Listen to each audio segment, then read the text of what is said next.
So we will be proceeding with our next session, which is on outside the box. And for that, our chairpersons are Dr. Isabella Frigerio and Dr. Rajneesh Singh. I repeat, Dr. Isabella Frigerio and Dr. Rajneesh Singh.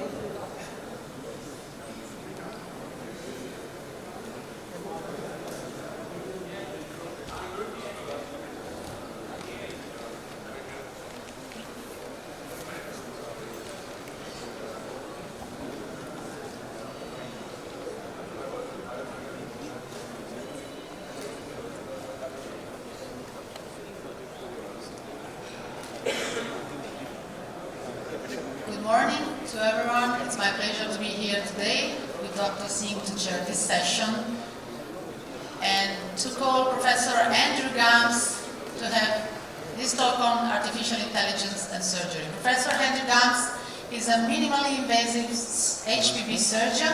He works actually at Poissy Hospital in Paris. His background comes from New York and Verona as well. He is the editor-in-chief of the Journal of Artificial Intelligence in Surgery, which is the first journal regarding, in particular, surgery and the application of artificial intelligence tools. So please, Professor Gumbs, have your talk. Thank you. Thank you, Dr. Frigerio. I've known Dr. Frigerio since I did my pancreatic surgery fellowship in Verona over 20 years ago. I also want to thank Dr. Vashist, Dr. Mandal, and Dr. Singh for the invitation to this wonderful meeting. It's been a privilege to come back to Calcutta. The last time I was here was in 1994, and it was the hottest it had been in 50 years. The temperature got up to 50 degrees, which unfortunately probably occurs much more frequently now. But I have 30 minutes, so I'm going to talk about artificial intelligence in surgery and what the surgeons need to know. Now, as you can imagine, 30 minutes isn't enough, but this will hopefully be a taste, and it's really geared towards young surgeons in heart and young surgeons in mind, because I think we're at another revolution in surgery, and I think we need to start thinking differently. So this is where I work in West Paris. It's in Poissy and Saint-Germain-en-Laye, where Lionel Messi and Paris Saint-Germain play their football. I'm also my academic position is in the University of Magdeburg in former East Germany. So we're going to talk about the new journal, Artificial Intelligence Surgery. We're going to talk about the difference between weak artificial intelligence and strong artificial intelligence. Non-computer scientists often get confused with this difference. They don't realize that artificial intelligence doesn't mean that the robot or the computer does everything. There are other forms of artificial intelligence and many steps that we're going to have to take before we can get to something like full autonomy. So in that vein, we're going to describe the 6 levels of autonomy, which are based on the 6 levels of autonomous driving cars. And we're also going to discuss what AI already exists, not in surgical oncology. I can see this is a little leftover from an old presentation. I apologize, but we're going to talk about what AI does exist, what kind of examples do exist out there. So first off, what is surgery in 2022? It's really a mixture of open surgery, minimally invasive surgery, interventional endoscopy and notes, and interventional radiology. I know when I talk to the older generation of surgeons, some of them still get passionately upset when I say this, but I think the days of the surgeon really doing just surgery are really over. And even in France where I work, the hepatobiliary units, the surgeons do endoscopy, ERCPs, endoscopic ultrasounds, they do the percutaneous procedures, they do embolization of the portal veins, they do everything. And I think really that is the future of surgery. So when I talk about artificial intelligence surgery, I'm talking about artificial intelligence surgery of classic surgery, minimally invasive surgery, but I'm also talking about endoscopy and notes, and I'm also talking about interventional radiology. Okay? So here's the website, AISGournal.net. The first issue came out less than a year ago, December 2021. It comes out quarterly. The third issue of this year actually was published in September, so I believe that's the fourth issue, but honestly, I'm losing count because the first one, as I mentioned, came out in December of 2021. Interestingly, our current estimated impact factor is already 2.25 after less than 1 year, which is really a meteoric rise for such a young and new journal, and a testament to how excited surgeons currently are about this field. So this is just what the website looks like. I encourage you all to go to it. It's open access. If you email me directly, any article you want that gets accepted will be published for free. We have to put on the website that there's a bill that you have to pay to publish. That's some regulatory requirement, but our goal is not to be a pay-for-publication website. So this is an editorial that I published. This is the first thing that was published in the journal. What is artificial intelligence surgery? I encourage you to read it. It'll review a lot of the concepts that we talk about today. And we'll talk about this thing called the Gartner hype cycle, which really is used in industry, really when businessmen are talking.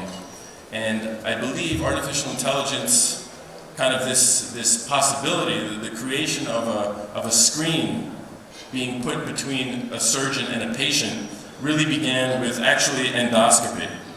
Okay? So it's like the computer, listen to me. Endoscopy. And then from that came minimally invasive surgery, robotic surgery, notes, and we really had a peak of inflated expectations up here. Okay, we were really excited, we thought everything was possible, but of course it was much more difficult to get further advances. But at the same time as we were getting frustrated, the computer scientists were actually developing new concepts and new algorithms that were able to enable more artificial intelligence. They developed machine learning, which we'll talk about a little bit later, deep learning, natural language processing, and computer vision. I guess I'll talk about it now. Machine learning is really when you develop algorithms that are able to solve things and make decisions that weren't necessarily designed or planned by the programmer.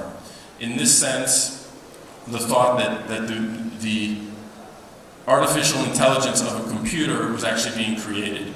Deep learning is a form of machine learning based on the architectural structure of neurons of the human cortex. And it was thought that by using essentially what was already in the human cortex, using how that was set up, how things would go back and forth between different layers, that we would be able to get more complex decisions. And natural language processing, of which Dr. Frigerio is our resident expert, is really the ability of algorithms to interpret human language, to interpret what we're saying with nuances and irony and everything, and for the computer to understand what we're trying to get across. And language is very complex, but that's why natural language processing exists. And computer vision is really probably the most active area of research right now, and it enables the computer to see what we see, to differentiate different objects and interpret very quickly what's happening. So, as the computer scientists were creating all of these solutions, surgeons were getting very, very depressed, and that is known as the trough of disillusionment.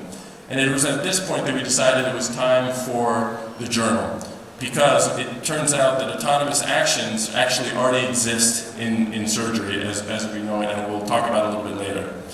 So I actually think we're a little bit closer to the slope of enlightenment, and we're actually approaching the plateau of productivity. So this is publications of artificial intelligence in surgery. You can see it follows the Gartner hype cycle pretty religiously. And as you can see in 2021, there's really been skyrocketing of publications in artificial intelligence in surgery. And in 2022, that number is even higher, as you can imagine. So this just goes also for surgical oncology, but as you can see, it's a little bit flatter. So what I'm not going to talk about is artificial intelligence in surgery. I'm going to talk about artificial intelligence surgery. Artificial intelligence surgery, as we define it, is artificial intelligence in the operating room. is autonomous actions, is a computer, is a robot helping us in real time in the operating room, in the endoscopy suite, or in the interventional radiology suite. And I just show you, this is an example of artificial intelligence in surgery, used for preoperative decision making, used for postoperative care, picking up of complications. That is a beautiful topic and an interesting topic, but not the force of this presentation. And this is just what this slide says, okay? So just to reiterate, artificial intelligence surgery, without the preposition, implies autonomous actions. So what are autonomous actions? You have weak artificial intelligence. These are really just automatic actions. You hit a button, there's no sensor, it just fires, it just goes. Like an IASGCON stapler, you hit the button, it fires. And strong is really autonomous or independent actions where decisions on some level are being made. So, what about telemanipulation? Is it artificial intelligence? These are just some robotic platforms showing telemanipulation, specifically in endoscopes. So, to better understand this, let's talk about the 6 levels of surgical autonomy. Level 0 designates no autonomy. You know, pure laparoscopy, pure open surgery, pure endoscopy. Level 1 is defined as telemanipulation of a robot. So the Da Vinci robot is a very low level of surgical autonomy, just level 1. So a lot of surgeons, when they do robotics with the Da Vinci, they're confused and they think they're doing artificial intelligence. They're not really. What we're passionate about on our editorial board is not telemanipulation, but how the robot can help us do things that we can't. Right? And that's really what we're hoping for in the future, to envision surgeries that we as humans are not able to do alone. So to get there, we have to go through these different levels. And later on, we have to decide whether we really want level 4 or level 5. But just so we can go through, level 2 corresponds to a limited autonomous action. So an example of this would be like the Singh stapler. It has a sensor in it. If the tissue is too thick, it won't fire. If the tissue is not thick enough, it won't fire. Depending on the thickness, it'll change the speed of the stapling. All right, so on some level, there's an autonomous action, though limited, that is occurring. So that is an example of level 2. Level 3 is conditional autonomy, where the surgeon selects among several autonomous actions that the robot can perform, or that the machine can perform. A very simple example of this is the ligature device. You have 3 different buttons, you have 3 different options. The computer, the box, is analyzing 434,000 data points per second and deciding, depending on how thick it senses the vessel is, it's deciding how long it takes to cook. Right, so this has been around for decades, and this is, personally for me, a better example of artificial intelligence surgery than the Da Vinci robot. Level 4, so this is just examples of level 2. I should also mention integrated table motion. The table made by Trumpf that moves with the Da Vinci robot, the robotic arms will move autonomously. So that's a limited example. Depending on where you move it, the machine will tell how to change the angles. So level 3, the advanced vessel sealing algorithm. This is with the ligature.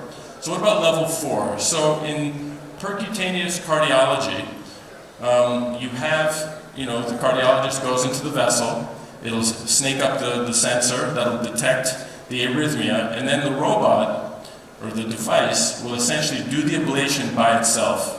The cardiologist will be sitting there chit-chatting with his colleagues while the device is doing the ablation. So this is a beautiful example of level 4 autonomy that exists already today. I'll ask in the audience, I can't remember if I did this the other day, but I'll ask again. Can anybody think of level 5 autonomy in healthcare, where a device diagnoses a patient and gives a life-curing treatment instantly by itself, completely autonomously? Ablation. VCDs. Perfect. So, AICDs, exactly. So AICDs have been around for a while. No human control is needed. Granted, a human puts the device in, but once it's in, it works completely autonomously. So the era of artificial intelligence has been here for decades. We just haven't noticed it. All right, so here you are, AICD. So what about the 4 classes of medical devices based on risk? All right, this is a little bit on ethics for my colleagues that I've recently met. So class 1 medical risk devices are based on minimal risk to the patient and, believe it or not, include things like surgical instruments. So it's the lowest level of risk. Class 2 are things that have a little bit more invasion, a little more contact with humans. That's things like CT scanners, ultrasound probes, and contact lenses. Level 3 includes hemodialysis and implants. We need to think about these things, how we want to introduce artificial intelligence into the world. You know, how is a safe way? How are we going to encourage people to do it, but to do it in a safe way? And class 4 includes things like implantable defibrillators and pacemakers. So these are based on Canada, Europe, and the United States. They're essentially, in general, 3 to 4 different levels of risk. So one wonders if a 5th class or even a 6th class should be designated for devices that make real-time clinical decisions using AI. So I actually wonder if class 5 should be in surgery. So here we go. Oops. So class 0, in a way, I think should be something like the stapler, the Singh stapler. It has a sensor. In many ways, it's safer than the other device that you just hit it. It's a linear stapler, and it just fires, it misfires, it does whatever it wants. It doesn't do whatever it wants. It just has one choice, fire, whether it's the right thing to do or not. I actually think those should get a lower level of risk. And then maybe things like full autonomy, like a robot actually doing dissection, maybe should have a higher class, who knows? But I specifically think class 5 should exist for things that deal with interpretation of human emotions. So we have patient avatars now. Patients are being confused whether the avatar is actually a human. Is the avatar going to be able to tell if a patient is seriously going to be ill or not? Is a patient going to be confused and think that the avatar is a real human? And why is this human not responding to my pleas for help? And I actually think, in a way, that type of artificial intelligence can be very dangerous. So we need to start thinking about different classes of risk when we use AI. I think some should have a lower class, but some might have to have a higher class. Okay. All right, so this is a white paper that we recently published in our journal entitled The White Paper, Definitions of Artificial Intelligence and Autonomous Actions in Clinical Surgery. So this, I recommend you go over this. This goes into further details on the 6 levels of autonomy and on the levels of risk. We're actually working on an ethics paper right now to delve even further into this, to discuss a little bit more about those risks that we talked about and other ethics involved with AI. So as I mentioned, artificial intelligence encompasses machine learning, deep learning, computer vision, natural language processing, but it also encompasses robotics, automation, and artificial intelligence. So machine learning has things like supervised learning, unsupervised learning, where it's not necessarily programmed to do things, but just able to figure out things more loosely. Reinforcement learning is a type of machine learning used for robots to work autonomously. It's a fancy way of saying trial and error. The robot learns from its mistakes, essentially, like we do. Deep learning, again, we talked about how it's based on structures of the human cortex. So you have artificial neural networks, convolutional neural networks, and recurrent neural networks.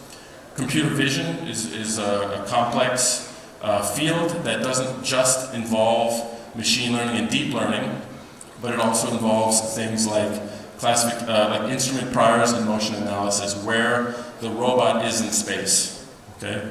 And lastly, robotics, automation, and autonomous actions. So let's talk a little bit more about computer vision, because that's really the field that has probably excited all of us the most and has given us the most shock value.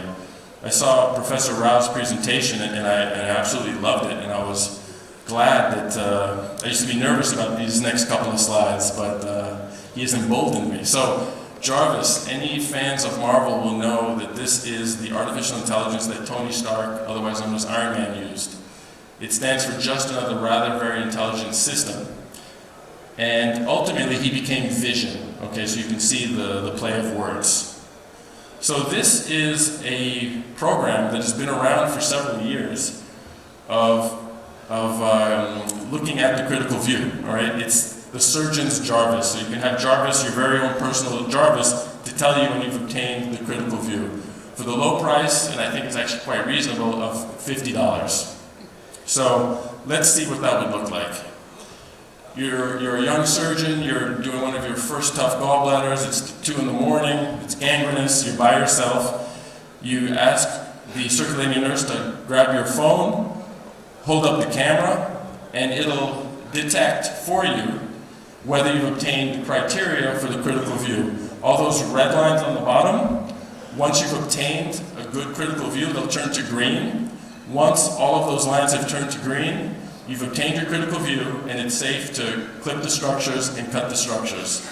Now you can imagine, in the United States, if you have an injury to the bile duct, and you did not document that you used this technology, you might be in for a problem. So, again, I'm not saying that's the future I'm hoping for, but I am saying that is the future that we might be headed towards. So this is a beautiful example of commercially available computer vision in surgery that has existed now for at least 3 years, because I remember seeing it before COVID. Oops.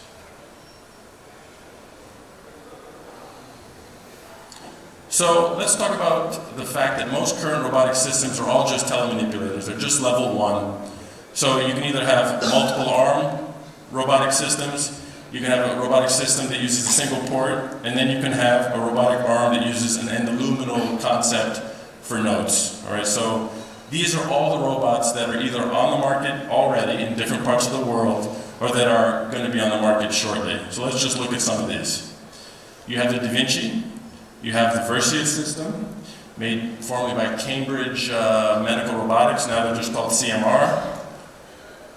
You have Avatera, you have BitTrack, you have Senhance, and all of these use multiple arm systems, like the classic Da Vinci, multiple arms with a console. Right? These are console devices. And here's another one by Medtronic, Hugo. And here's another one by Dexter. I lost count. So here's now a single port system by Intuitive. So that's what that looks like, the Intuitive SP single port. You have the Vicarious. You have the Enos, all telemanipulators. And you have the Mira, from now, formerly in Nebraska, now in New York.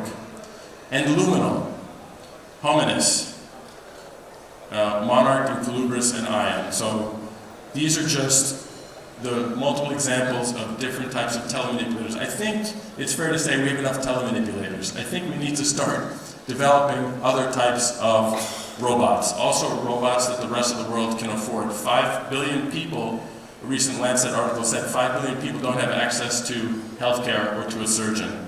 So one of the things we're going to talk about in our ethics paper is the equity involved with robotics. Is it fair to have a $2 million robot when half the people on planet Earth don't even have access to a doctor? So we need to start thinking about cheaper robotics.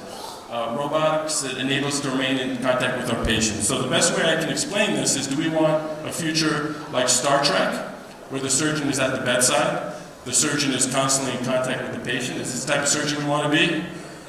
Or do we want to be out of the picture with a robot operating autonomously with a screaming patient, like we saw in Dr. Rao's presentation, and no human being involved? Personally, I think it's pretty obvious. I'm a Star Trek fan. And my vision and my hope, and one of the reasons we have the journal, is we want to keep surgeons in the loop. So we wrote a paper about it, keeping surgeons in the loop. And it talks about our handheld robotics or non-console robotics, where the surgeon is in contact with the patient, should be explored more by industry. Is this really the future? Or is this a better way forward, a safer way forward, and perhaps the only way forward? And this talks about all walks of life. I had a plane the other day that I landed from Houston to New York, and it landed very roughly. And the pilot said, "Oh, sorry about the rough landing. That was the autopilot." I was shocked that there's artificial intelligence used for essentially 300 patients, and that's no problem. So if we think as surgeons that artificial intelligence in the operating room is decades away, we are dreaming. They literally use it in planes, and it's called Autoland. All right, so this specifically talks about hepatectomy for colorectal liver metastasis. We compared people using handheld robotics, myself, a little camera that holds the robot, and handheld robotic instruments like the stapler, and we compared our results. And the results actually look maybe a little bit better than Da Vinci, but obviously it's a small patient population, but needless to say, you can get the same results in much higher minimally invasive rates. I think over 90% of the handheld cases were done minimally invasively, as opposed to, say, 75% when the robot was used. So here's examples of the handheld robotics. Here's just instruments that articulate. You hold them in your hand. Here's the Vicky endoscope made by Endocontrol. Here's the stapler. And here's another device made in Israel. And this is just, I'll show it quickly. I should mention that I have no disclosures for any of the devices I have shown so far, but I do have a disclosure for Moon Surgical, which is a company designed by Brice Gaillet that enables non-console robotic system, which we'll see a little bit later in the presentation. So this is just another example of a handheld robot. This is much cheaper than the Da Vinci. You get all the benefits of, I believe they have 8 degrees of freedom. You maintain haptics. You know, it's kind of a shame that people aren't using this more, and really we're kind of getting these telemanipulators in many ways shoved down our throats. And obviously I think they're wonderful devices, especially in the pelvis, and some surgeons do wonderful things in the pancreas and the liver. I'm not saying we don't need them. I just think a hospital system maybe could benefit from 10 handheld or non-console robotic systems as opposed to just having one system. Maybe we can have more people benefit from this technology and not create the disparity between in the rich and poor, and not to kind of help increase that disparity. So, future directions. Do we want robots like the Da Vinci, or do we want cobots? That's a short for collaborative robots. And handheld robots are collaborative robots. Non-console robotic systems, which we've seen in a minute, is another example of a cobot. All right, so this is Professor Gaillet. You can see the robotic arm is holding the camera, and in the bottom of the screen, there's a robot holding, it's retracting. Now, if you can imagine, the two ports where he's working, you're free to operate. So that is already a nice system, but in the future, if you can imagine 2 robotic arms holding where he's working, that when you let go, the instrument stays in place. It gives you some viscosity, some resistance, and it can articulate like the last instrument we saw. You can imagine this is a beautiful way to operate. You maintain haptics, and why were we never given this chance? We were never given this chance because we were not versatile in engineering, we were not versatile in robotics, we were not versatile in artificial intelligence. This is why we need more and more surgeons in the field of artificial intelligence, in engineering. We're going to have to start to add this field under the hat of a surgeon. We need more people interested in this field, otherwise we're going to keep getting things shoved down our throats. So, this is just an example of a handheld robot for percutaneous radiology. This is already on the market. You just attach it to the bedside, and you have a CT scan that is linked up to it, and whenever you want to do a percutaneous, there's your portable CT or your C-arm. It'll actually be able to line up the device exactly for you. So imagine you have 4 liver ablations that you want to do. They're all sub-centimeter. You can't see them well. You're going to lose hours in the operating room trying to do it laparoscopically, or even your radiologist is going to lose hours trying to find these small little things. He's going to say, let's wait for it to get bigger before we try it. With this device, it can detect and line up your needle exactly where you need it. So maybe we can start to increase indications for treatment. Maybe instead of doing less than 3 tumors, or 3 or less, maybe we can start to do 4 and 5. Who knows? Maybe we can start to do these sooner. So this is a beautiful example of AI expanding our capabilities, not taking work away from us. So this particular case is, I believe, used for also, if you want, for endo leaks. So vascular surgeons can figure out exactly where they want to inject for an endo leak. So this is a nice device that already exists. It's been around for over a year. So in the future, I think a mixture is probable. I do not mean to say that the Da Vinci is not a worthwhile device. I think, of course, it is. I just, I don't want to beat a dead horse. I think it's specifically good in pelvic surgery. I think the Versius, for instance, has more setup options. You have different bases. It's not just one unified base. So I think we might have some certain benefits. But I do think non-console and handheld robotics will enable us to have and do more complex surgeries in a safer way. And with the surgeon scrubbed and ready to go, if you're doing a vascular reconstruction, I think we'll be able to push the envelope, maybe in certain cases, safer than if we're sitting several feet away. So commercially available things that have artificial intelligence are vessel sealing devices, stapled anastomotic lines, automatic needle placement, as we just saw, motion scaling and tremor reduction, that's for the neurosurgeon and the ophthalmologist. We already have organ segmentation. The other day I just did a part of a gallbladder with autonomous laparoscope tracking. It was beautiful. It was so much, it was fun. It's like hitting turbo on an old video game. You were able to do the surgery much faster. Prototypes exist for autonomous aspiration, retraction, debridement, suturing. They actually have a STAR robot that can do gastrointestinal anastomosis. I think we saw a press release about that about 6 months ago. We already have autonomous knot tying. Theoretical stage are things like situation, where in the operation are we, what part of the operation are we, is there bleeding, is there a complication? That's in the theoretical stage. Autonomous pneumoperitoneal access, that's actually in the prototype phase. I have to move that over. That's a company in Germany that I work with. And autonomous dissection is really still in the theoretical phase and probably going to be the hardest. And maybe something we don't ever want. Maybe that's something we're always going to want a human to do. Who knows?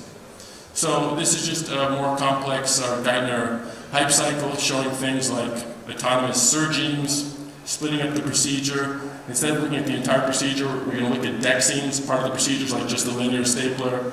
An entire surgery might be a gastrointestinal anastomosis. We don't have to do the entire procedure right away autonomously. Maybe we need to split it up. So those are known as surgeons and deck seams. My time is up, so I'm just going to say there's a profound difference between robotic surgery that is just telemanipulation and intraoperative surgery that utilizes AI and has autonomous actions. Advances in computer vision are creating the greatest leaps forward, and I think is where the money is right now, and I mean that not in an economic sense, but I think we're getting the most successes. And just as a side note, we didn't have much time to talk about it, but haptics, which telemanipulation doesn't enable you to have, may be less important in AI endoscopy than in AI surgery. So these are just some things to think about and look for in the future. Thank you very much for this opportunity. I really appreciate it.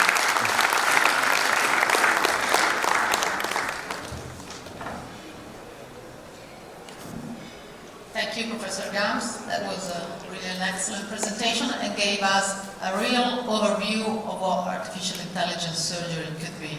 And thanks again for highlighting the difference that I was confused myself at the beginning from artificial intelligence in surgery and artificial intelligent surgery, I'll say.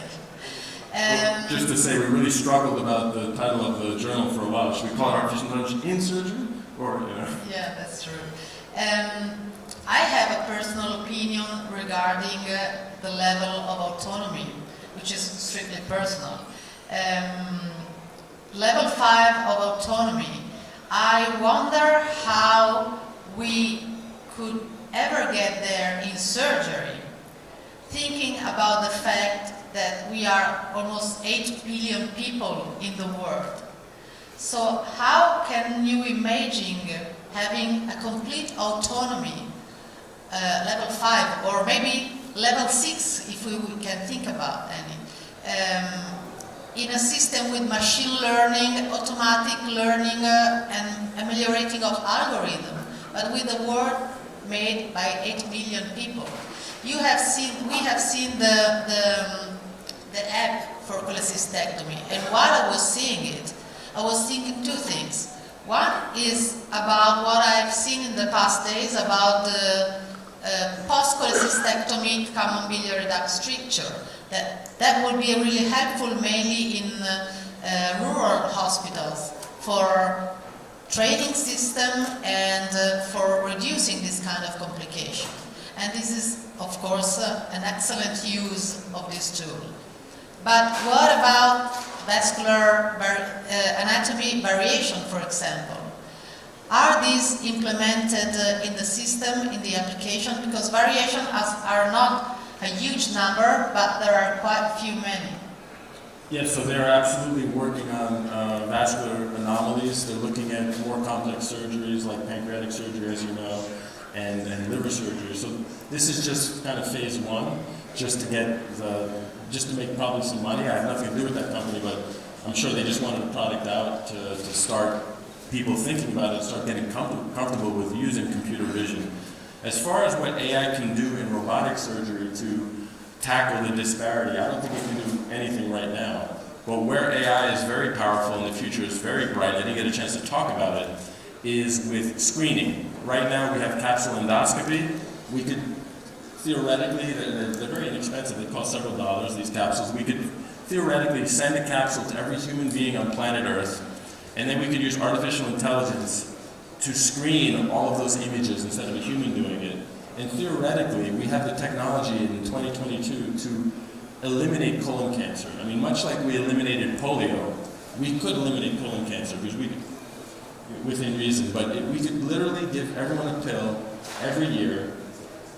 The ones that have a positive finding that the AI looks at all the images with computer vision and says, oh, this patient, maybe they need an upper endoscopy. Oh, this patient needs a colonoscopy. So, you know, the future is very bright. And we're also working on, I talked about this with you, we have a shortage of doctors and healthcare workers in France. So that's one of the reasons why we're thinking about developing programs to use patient avatars to help triage patients, you know, or you have a personal monitor. Oh, this patient has a fever. The computer will call that patient and say, what is going on? Do you have any pain? You know, so this is where AI is going to help us. Yeah, and here the ethics comes again, because you said every single person in the world, 7 billion, 8 billion, can have a pill and have a diagnosis of colon cancer.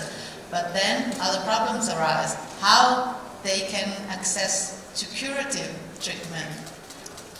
So every innovation brings new advances, new advantages, and new problems to face. The reality is, and we all know it in this room, we have the money to do what I just said. It's the political will, you know. I will resist any more political statements, but if we use less money in other things that politicians like to use their money for, we could obtain all of these. So before you open this to the House for question and answers, a very simple and straightforward question asked throughout this conference to every single person who's presented here, the science of it, which means that I understand that 30 minutes is definitely not the time to ask you to present all of that, but these are questions which each and every one of them have. What is the data? What does the regulatory authority say about it? What is the legality of it? What are the problems you encountered? So essentially the pitfalls of the issues. The science fiction looks very nice, which I have no doubt about it's going to ultimately get there. But the way to there, getting there, to my simple mind, seems to be littered with problems. And there will be a lot of people who will fall by the wayside, there will be problems aside, questions asked. We are very fond of looking at the bright side of things. We also have to look at the other side of things, which are regulatory and legal aspects, patient questions. I'm sure people must have asked all this. In brief, it's not a fair question to ask. I understand. No, it's funny because you had a journalist talk with us the other day, and that's exactly the same question. Like, why are you here? Why did you come to England? What are you doing here? And I was thinking about it, aside from visiting a beautiful country that I love and fantastic food, it's a call. Like, why do we have the journal? It's a call for the younger generation, or surgeons young at heart, to get interested in this field, because this field is exponentially changing us on a day-to-day basis. We need experts in surgery who are facile with artificial intelligence. I just did a master's in artificial intelligence, and I'm 50 and I'm about to start a PhD in artificial intelligence, because it's fascinating and we need people who know how to do surgery in this field. Otherwise, other people can make decisions for us. Otherwise, other people can be landing planes for us. So it is not, it's really a cry for help to watch out, because I've been stunned at the rapidity of this, of the change for surgeons. In America, it's even more radical. And unfortunately, a lot of the things that we see in other parts of the world eventually will rear their ugly head even here. So we need people. We should think about having a specialty. We should think about teaching it in medical school, maybe a few short seminars, but we should think about artificial intelligence doctor. As a course, I agree. So maybe what he's talking about is the fact that as this association we have debated about losing out on fields because we simply didn't think they were too important. Why let somebody else do it? And it never came back to us.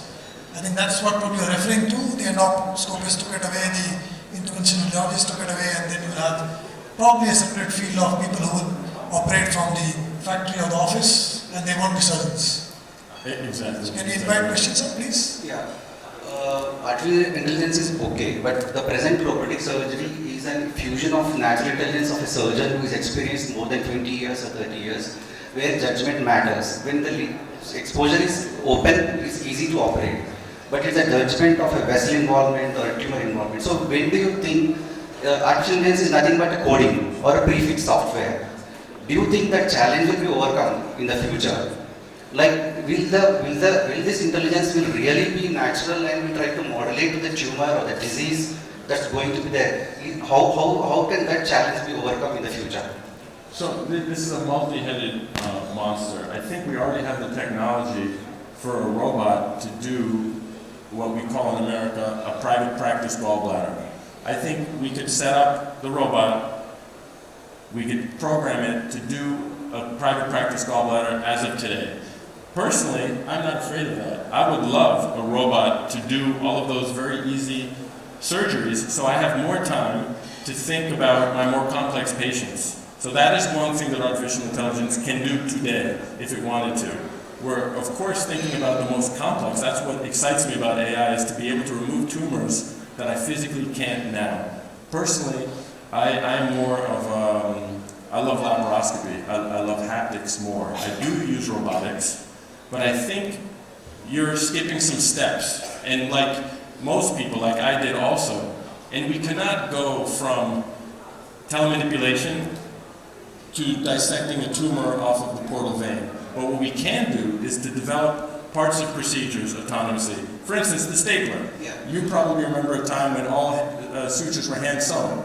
That stapler saves us time. When we have a trauma patient, we're able to do 5 small bowel resections in 5 minutes, and it enables us to save patients. That's a real benefit. So we are going steps. So we have to break it up into, and I didn't have enough time to talk about this, but we have to break up procedures into surgeons, like gastrointestinal anastomosis, pancreatic anastomosis, and then we have to start automating parts of the procedures that can be automated. I'm not sure we want all procedures to be automated. And this is a question for mankind, and I didn't get to talk about this either, and thank you for the time. Do we want a world where the robots do everything? And I think we as surgeons are particularly suited to answer this question. If we can't figure it out, whether we want to be at the bedside, whether we want to be in the loop, whether we never want full autonomy, then think about workers around the world when everything is automated and we have nothing to do. I think it's an existential problem that we need to address, and that's why I mentioned the paper on ethics. We need to think about these things. Thank you for taking the questions. Thank you. Excellent talk, and I've never actually heard the whole concept put together so well, and that's really nice. My name is Dipankar, I'm from London, and as you know, in next 10 years, it's already there. The driverless cars are already there. They can drive themselves. You can call your car from the garage to come to the hospital and that sort of stuff. Those things already exist. A time will come when the insurance is not going to insure me as a driver, because I will be less safe than the driverless car. And that's happening. The reality is there. My question, so I can see the industry, so what happens always is that the industry drive things and we follow, the society follows. However, we do know that there have been a lot of very good ideas that died early or they have been modified for society, etc. My question is not so much around ethics, but about co-production of these concepts and technologies. So what is wonderful is that you, as a thinker, and your peers are actually joining in with the industry, modifying, advising, correcting, saying this is not okay, that sort of stuff. But I think for this sort of thing, which is going to be, as you rightly said in the first minute, you said that this is the next revolution in surgery, and it's actually here already. The mistake we can make is not to carry the society with us. Because what you don't want is this another Dr. Frankenstein, that sort of situation.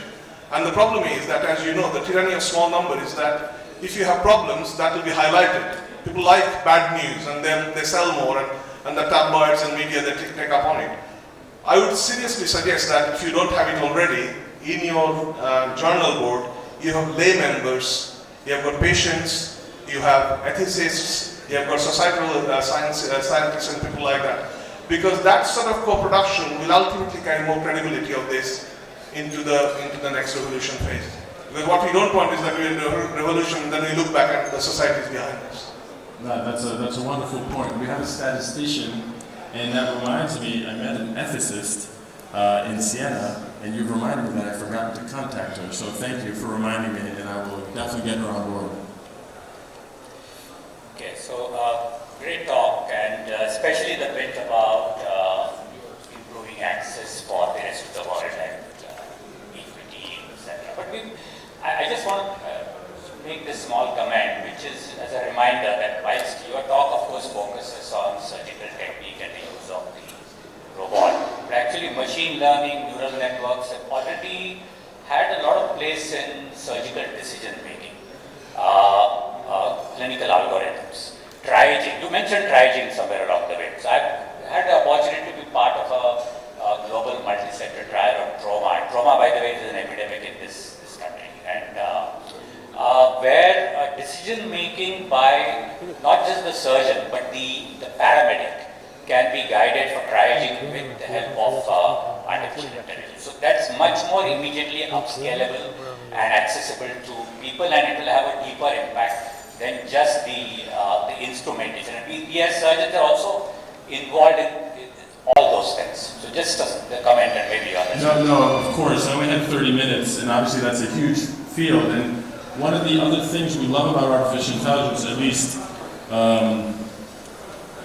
one thing we love is that it's going to prevent bad actors. And what I mean by bad actors is miraculously, a patient, I've seen this happen, a patient with private insurance has pancreatic cancer and liver mets, miraculously she's now a surgical candidate. Oh, how odd. Now, if you have to put that through a non-biased algorithm first, a lot of those things are going to stop.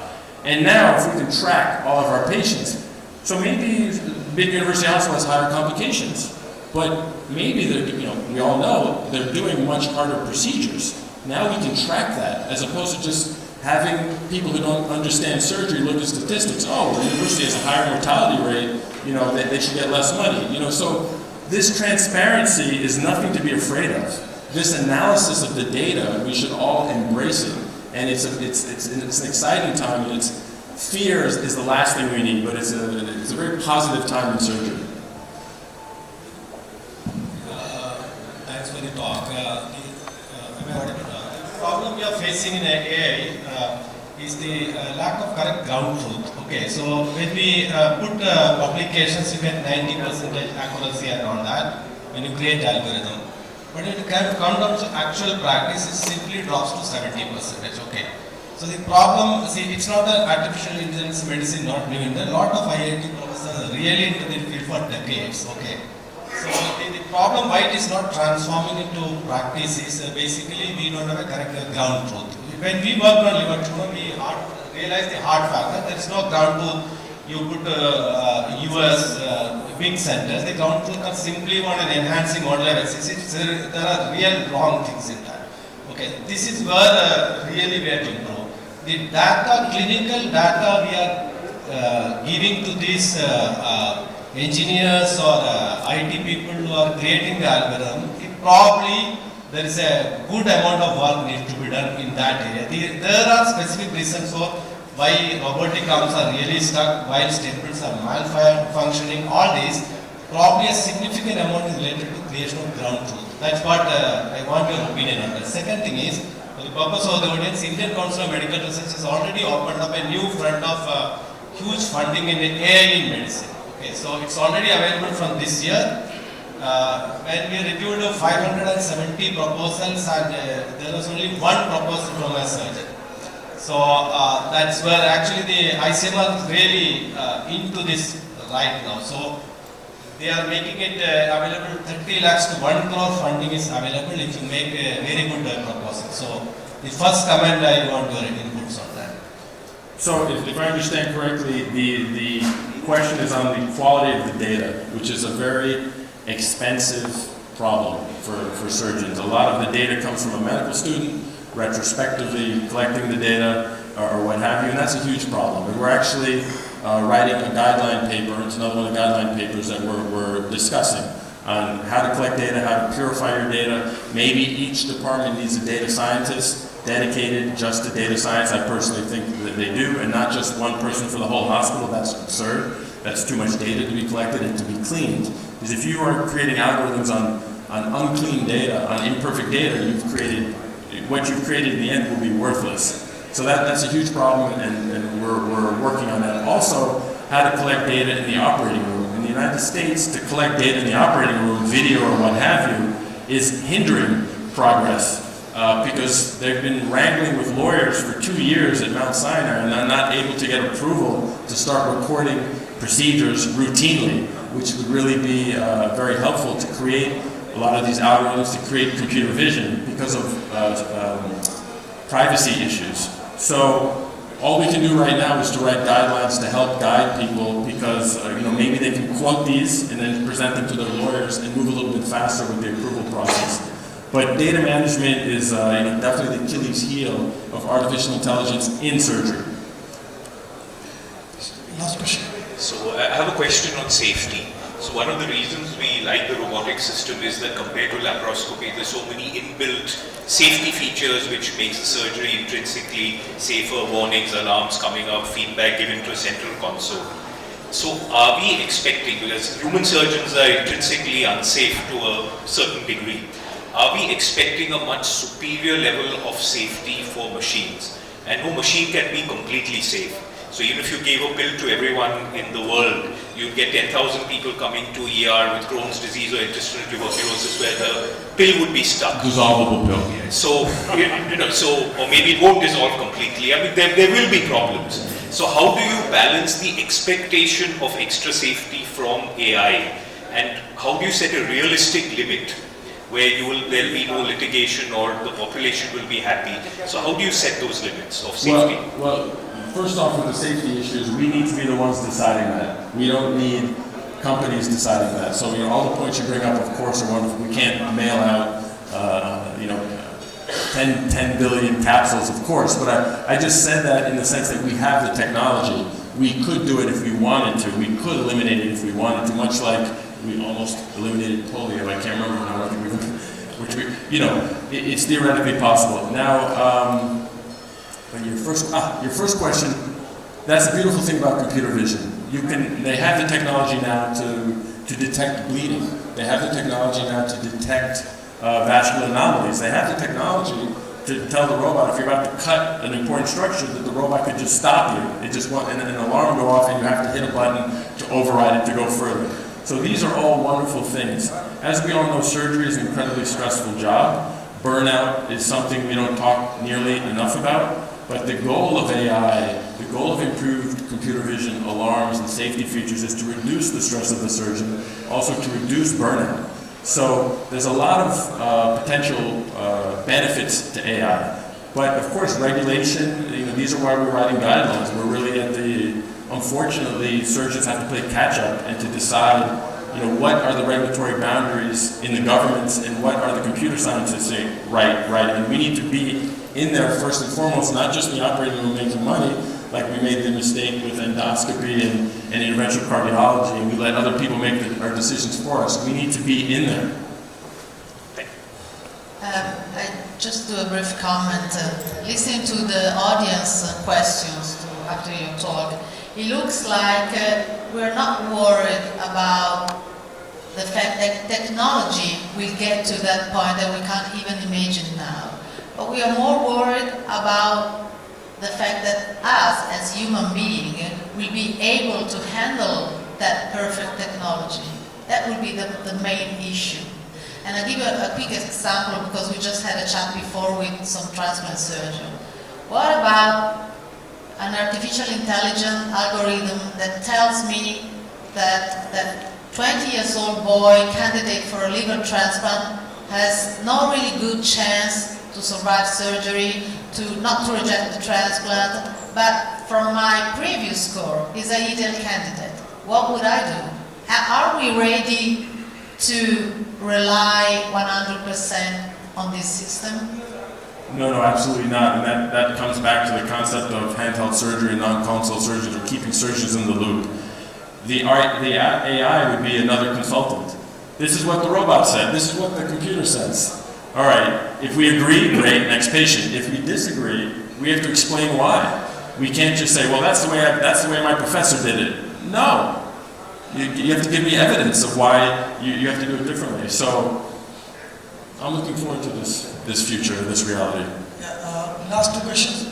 It's been so engrossing that we are missing the lunch channel, so you can imagine the success. Please, quickly.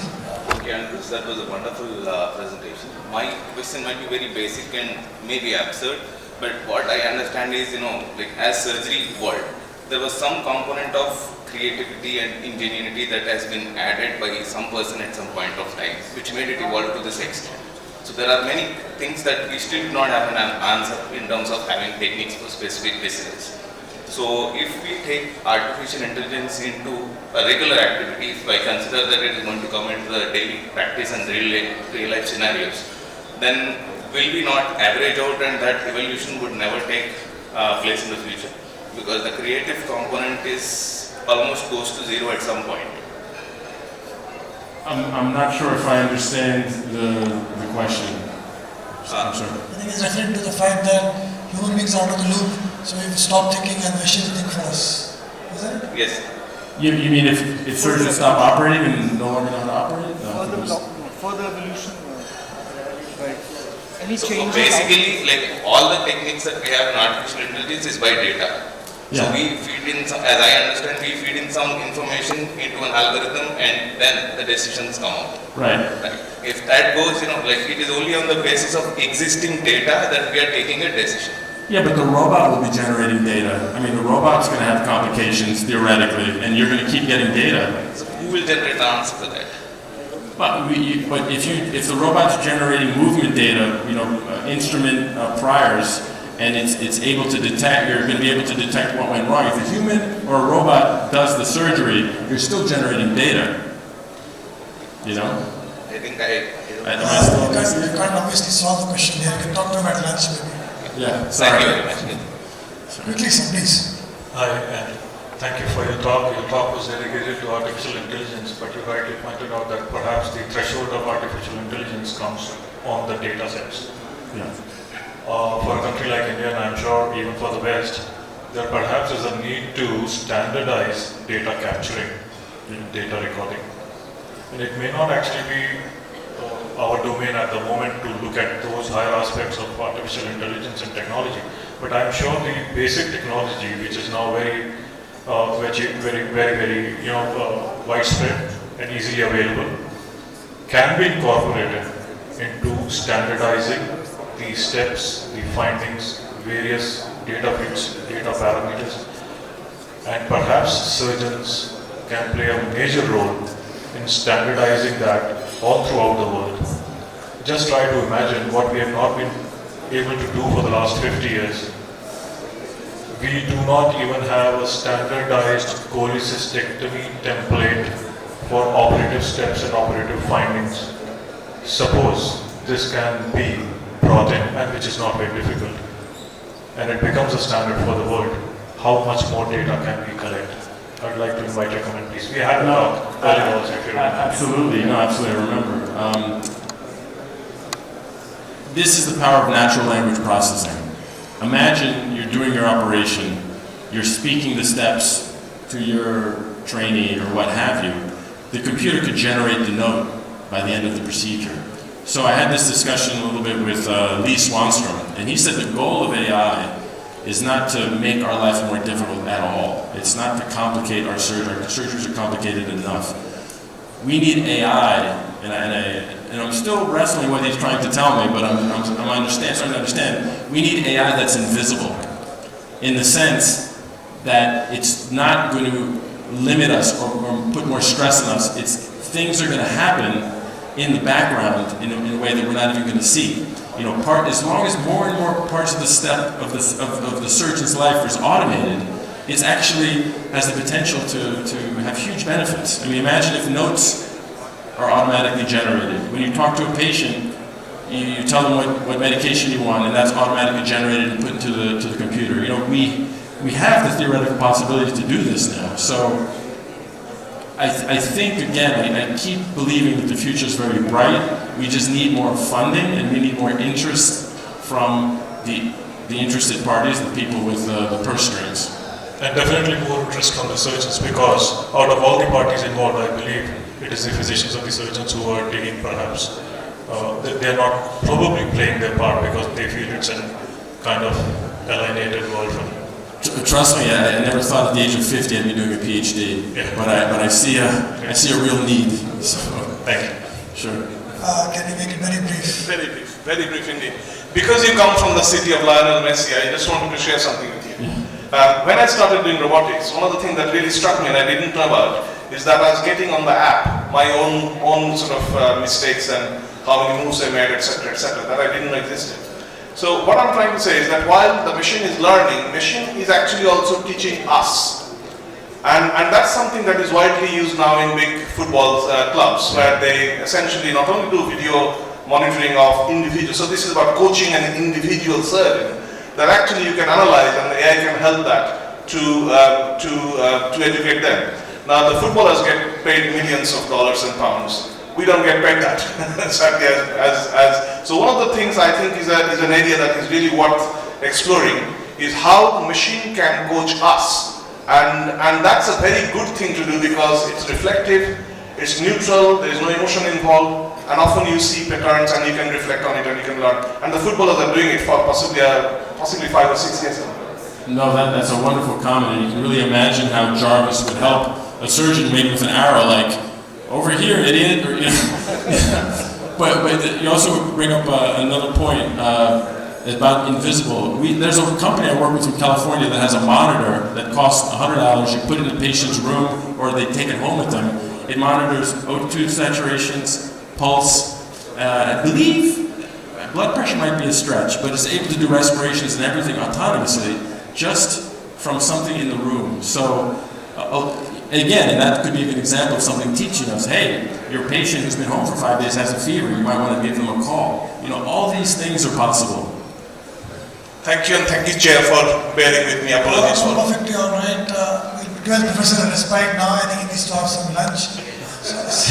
Surgeons are by nature not very intelligent people. So thank you so much for enlightening us. Pleasure.